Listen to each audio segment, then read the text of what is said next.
Bonjour à tous, j'espère que vous allez bien et bienvenue dans ma crypte pour découvrir une nouvelle histoire mystérieuse. Et aujourd'hui, on va s'intéresser à une affaire britannique qui a été baptisée dans la presse comme celle du Witchcraft Murder, que l'on pourrait traduire par meurtre commis par la sorcellerie. Et cette affaire, c'est en fait celle du meurtre non élucidé de Charles Walton, un vieil homme qui vivait dans un petit village situé au nord du Royaume-Uni et qui, d'après ce que l'on raconte, aurait été tué lors d'un sombre rituel de magie noire. Rien que ça. Alors, est-ce que ce pauvre homme a vraiment été la victime d'un sacrifice, ou bien s'agit-il d'une fausse rumeur? C'est ce que nous allons tenter de découvrir dans ce tout premier épisode des Mystères de la Crypte.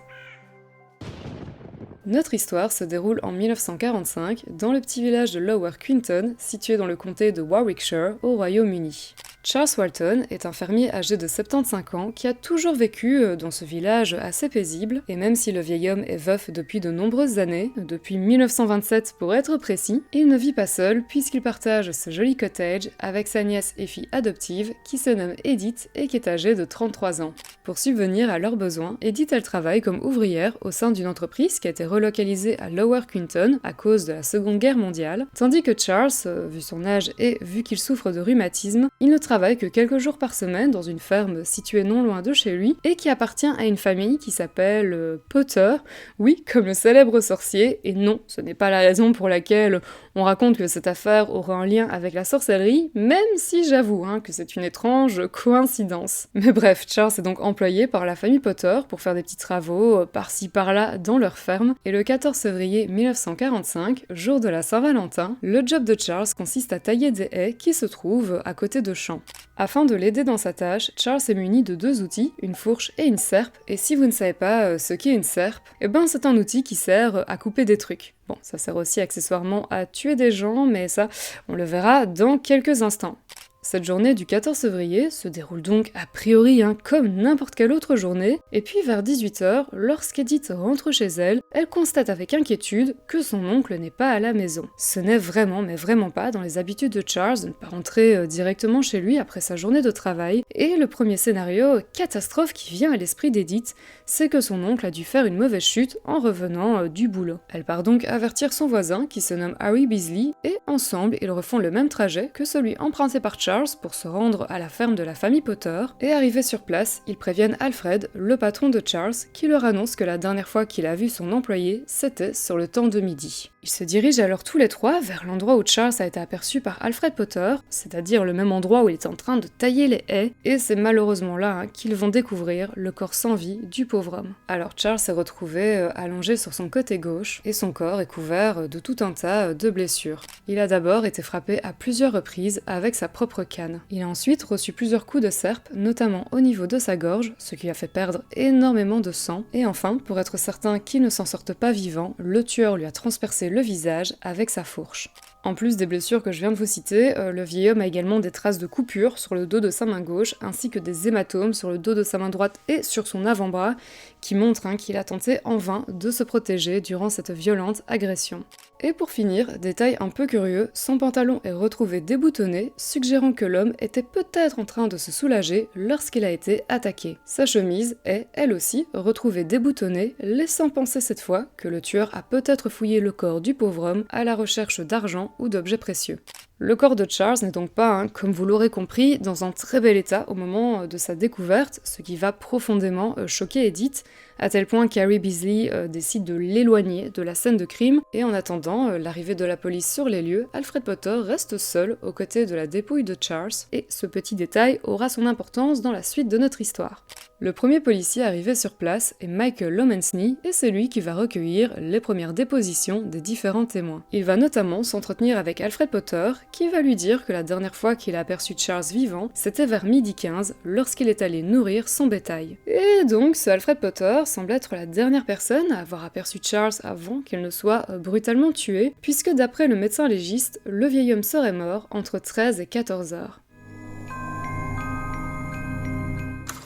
Alors, dans le petit village de Lower Quinton, on n'est vraiment pas habitué à ce type d'incident. C'est un coin assez tranquille, et donc les policiers de la région sont un peu démunis face à la brutalité de ce meurtre, et c'est pourquoi ils contactent Scotland Yard afin d'obtenir de l'aide de la part de personnes plus spécialisées dans ce genre d'affaires. C'est ainsi que les inspecteurs Robert Fabian et Albert Webb débarquent à Lower Quinton le 17 février 1945 et je vous propose de lire le message de la police locale envoyé à Scotland Yard car je le trouve assez intéressant. Le chef de la police m'a demandé d'obtenir l'aide de Scotland Yard dans une affaire de meurtre brutal qui a eu lieu hier. Le défunt est un homme du nom de Charles Walton, âgé de 75 ans, et il a été tué à l'aide d'un outil connu sous le nom de serpe. Le meurtre a été commis soit par un fou, soit par l'un des prisonniers italiens qui se trouve dans un camp situé non loin. La présence d'un interprète italien serait nécessaire, je pense. Le docteur Webster déclare que le défunt a été tué hier entre 13 et 14 heures. Une montre en métal n'a pas été retrouvée sur le corps, elle est en train de circuler. Dans ce message, on apprend 2 infos supplémentaires. Tout d'abord, c'est que la police locale soupçonne dans un premier temps un fou ou un prisonnier italien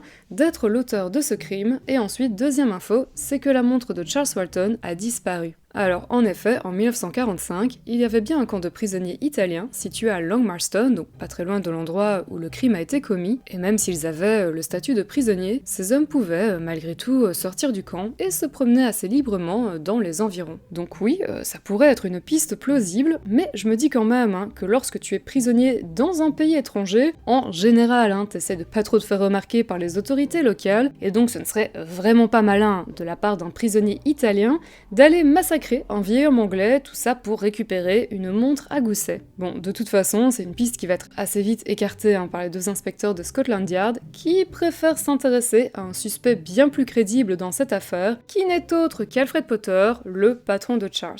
Alors Alfred Potter, au moment des faits, il est âgé de 40 ans, et même si c'est lui qui gère la ferme où travaillait occasionnellement Charles, cette ferme ne lui appartient pas encore, car c'est en fait son père qui en est le propriétaire.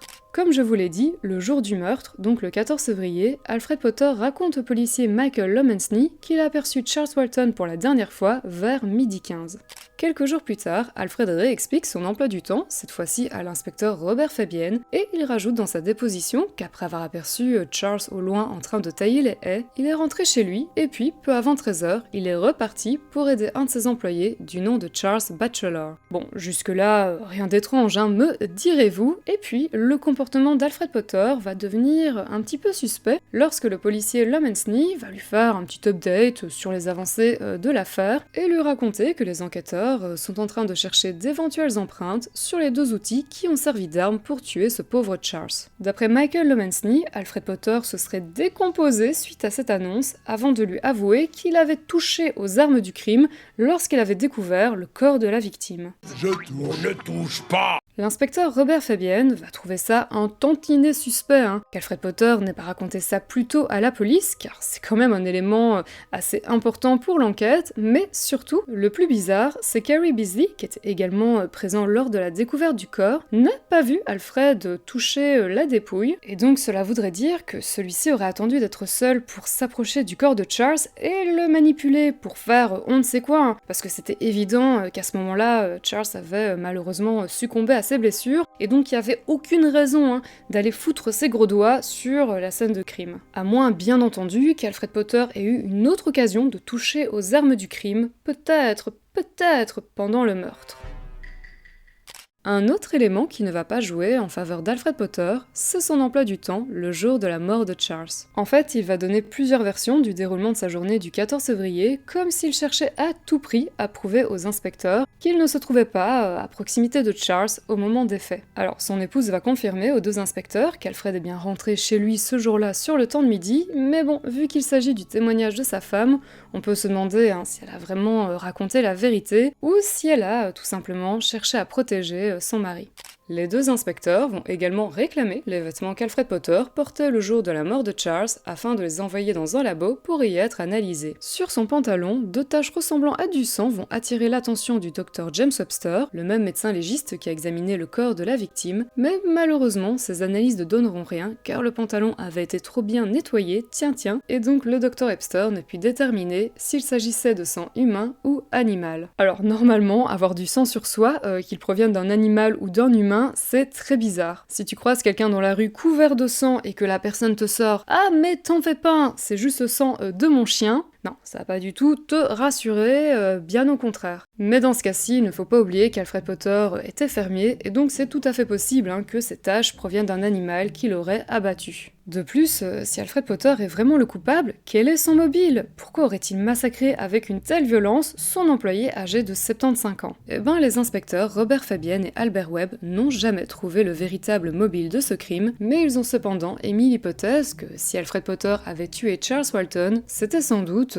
pour une question d'argent. Lors de leur enquête, les deux inspecteurs ont découvert qu'Alfred Potter détournait l'argent de ses parents. En gros, Alfred racontait à son père qu'un employé avait, par exemple, travaillé 12 heures, donc son papa lui donnait une somme d'argent équivalent à 12 heures de travail, sauf qu'en réalité, l'employé n'avait travaillé que 6 heures, et le reste de l'argent, Alfred Potter le glissait discrètement dans sa poche. Et le plus absurde dans cette histoire, c'est que l'on pourrait se dire qu'en agissant de la sorte, Alfred Potter, il avait accumulé une petite fortune, mais même pas, parce que ce mec ne savait pas du tout gérer son argent, et ça lui arrivait même assez souvent de payer ses employés avec du retard. C'est notamment pour cette raison qu'aujourd'hui, plusieurs personnes avancent la thèse qu'Alfred Potter aurait tué Charles Walton parce qu'il aurait été dans l'incapacité de lui rembourser l'argent qu'il lui aurait emprunté. Et ce qui donne du crédit à cette théorie, c'est que lors du décès de l'épouse de Charles en 1927, celui-ci a reçu une belle somme d'argent de la part de son assurance vie, mais en 1945, lorsque les inspecteurs ont vérifié les comptes de Charles, ils se sont aperçus qu'il ne restait presque plus rien de cette somme. Cette découverte a vraiment étonné l'entourage de Charles qui était justement décrit comme une personne peu dépensière. Du coup, est-ce que Charles a réellement prêté cet argent à Alfred Potter ou bien l'a-t-il dépensé ailleurs sans en parler autour de lui?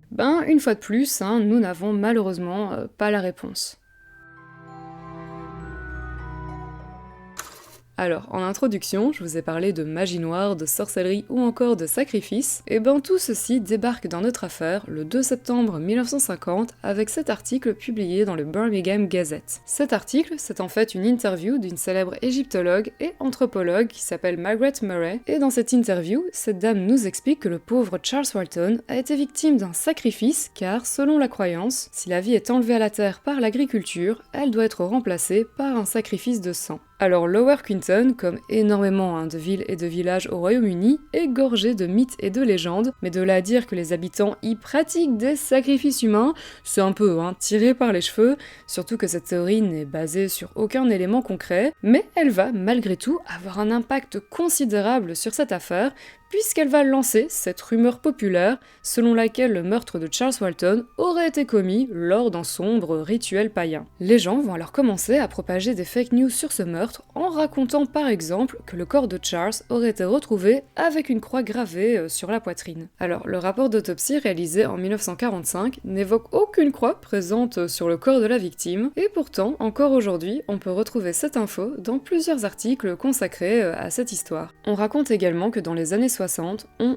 aurait, et j'insiste vraiment sur le conditionnel parce que j'ai pas trouvé de traces officielles de cette découverte, donc on aurait retrouvé la montre disparue de Charles lors de la démolition de toilettes extérieures qui était située derrière son cottage, et qu'à l'intérieur de cette montre, on aurait retrouvé un morceau de verre coloré qui, selon la croyance, serait une protection contre le mal. Une fois de plus, ces infos semblent avoir été inventées dans le seul but de donner du crédit à cette théorie qui relierait Charles Walton à la sorcellerie, et le plus surprenant dans cette affaire, c'est que même Robert Fabienne, qui a quand même enquêté de manière assez sérieuse sur ce meurtre, va finir par soutenir cette thèse du rituel de magie noire.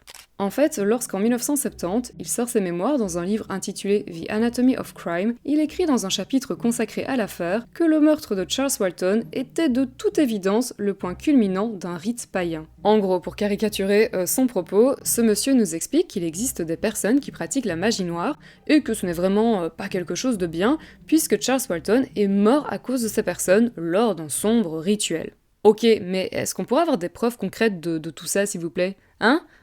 Non? Ah, dommage. Et attendez, parce que ce n'est pas encore fini, puisqu'une troisième personne va venir mettre sa bonne grosse couche de magie noire sur cette affaire, et cette troisième personne se nomme Donald McCormick. Alors Donald McCormick est un historien et journaliste britannique qui va sortir en 1968 un livre intitulé Murder by Witchcraft, donc en français Meurtre par sorcellerie, et dans ce bouquin il interroge notamment un grand prêtre qui appartient à un coven du comté de Warwickshire, et celui-ci déclare, je cite, ouvrez les guillemets, il n'existe aucune preuve de meurtre sacrificiel dans la sorcellerie moderne, mais la peur de la sorcellerie est difficile à dissiper, encore plus dans certaines régions rurales, en particulier dans le Warwickshire. Dès que la sorcellerie est mentionnée comme un mobile possible dans l'affaire du meurtre de Lower Quinton, les gens supposent immédiatement qu'il a été ordonné par une assemblée de sorcières. Et je trouve cette déclaration très intéressante, car une autre hypothèse qui a été avancée, c'est que Charles Walton n'aurait pas été tué par des sorcières ou des sorciers, mais par quelqu'un qui pensait que Charles Walton était un sorcier. Et pour comprendre l'origine de cette autre théorie, il faut remonter en 1945, donc lors de l'enquête officielle sur la mort de Charles, et nous intéresser à un livre qui avait été offert par un commissaire de police aux 2 inspecteurs de Scotland Yard. Dans cet ouvrage, écrit par Clive Holland et publié en 1906, Robert Fabian découvre l'histoire vraie et tragique d'Anne Tennant, une femme âgée de 80 ans qui fut brutalement assassinée dans le petit village de Langcompton, situé non loin de notre village de Lower Quinton. En fait, pour la petite histoire, le 15 septembre 1875, alors qu'Anne Tennant rentrait tranquillement chez elle après avoir été chercher du pain, elle fut violemment attaquée à coups de fourche par un fermier du coin du nom de James Hayward. Et à votre avis, pourquoi est-ce que ce monsieur s'en est-il pris à cette pauvre dame? Je vous donne quelques indices. Eh oui, ce maboule était persuadé qu'Anne Tennant était une sorcière. Du coup, on peut se demander si la même chose est arrivée à Charles Walton. Est-ce que l'un des habitants de Lower Quinton suspectait Charles d'être un suppôt de Satan? Eh ben, d'après le témoignage de sa nièce Edith, toute cette théorie reliant le meurtre de son oncle avec la sorcellerie serait ridicule. Et j'ai vraiment été touchée par cette interview d'Edith, car on sent vraiment à quel point elle est blasée et triste d'entendre toutes ces rumeurs autour de la mort de son père adoptif. Do you think that there was any chance that witchcraft played any part in his death at all? No, and I've never known such things. I think it's ridiculous, really, the things that were said. What did you think about the theories in the newspapers? And what the paper said was very disturbing, because none of it was true. Did you ever meet a witch or know anything about witchcraft? No, never. I've never heard of it. Je pense que les personnes qui ont avancé ces histoires de rituels magiques cherchaient simplement à rendre cette affaire encore plus sensationnelle qu'elle ne l'était déjà. Par exemple, en ce qui concerne les livres de Robert Fabian et Donald McCormick, ben c'est sûr qu'une histoire qui a un lien avec la sorcellerie, c'est beaucoup plus vendeur qu'un banal règlement de compte entre villageois. Je pense aussi que quelque part, c'est une forme de protection de se dire qu'un meurtre aussi ignoble n'a pu être commis que par des sorciers ou des sorcières un peu fêlés, plutôt que par un habitant respecté de Lower Quinton. Car si on retire toutes ces théories liées à un rite païen, le seul suspect qu'il nous reste, ben c'est Alfred Potter, le patron de Charles. Même si aucune preuve n'a pu prouver sa culpabilité, le comportement suspect de cet homme durant l'enquête, ainsi que le fait qu'il se trouvait non loin de la victime au moment de son meurtre, fait de lui un coupable assez sérieux. Cependant, ce qui me chiffonne, c'est cette histoire de chemise déboutonnée, car si Alfred est le coupable, pourquoi a-t-il fouillé le corps de Charles?